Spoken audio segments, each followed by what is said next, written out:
TC ang operasyon ng Sunshine Media Network International o SMNI sa radyo at telebisyon.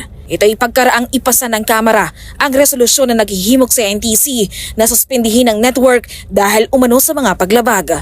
Bagay na para sa SMNI ay hindi katanggap-tanggap, lalo pat hindi nabigyan ng pagkakataon ng network na makapagpaliwanag at sumagot sa show cause order ng NTC bago ang pagpapataw ng suspensyon. Kaya naman Huwebes ng umaga, dumulog na ang SMNI sa pamamagitan ng mga abogado nito na sina Attorney Mark Tolentino at Attorney Rolex Suplico sa Court of Appeals o CA para ireklamo ang NTC. Naghain ng network ng certiorari at mandamus na may kalakip na apela na magpalabas ang CA ng temporary restraining order at preliminary injunction para sa pagpapatigil ng implementasyon ng suspension order.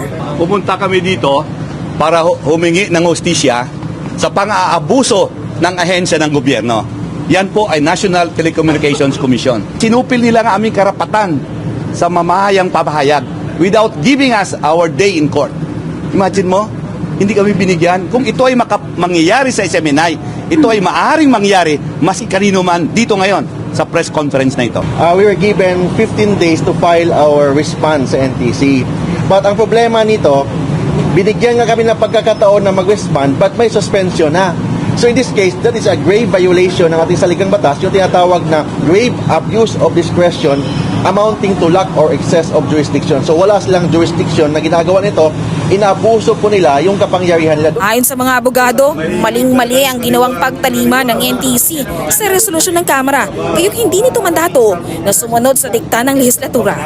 Gumagawa sila ng decision ng suspension na walang due process dahil lang sa recommendation ng House of Representatives na wala pa namang due process, hindi pa tayo pinagbigyan ng pagkakataon.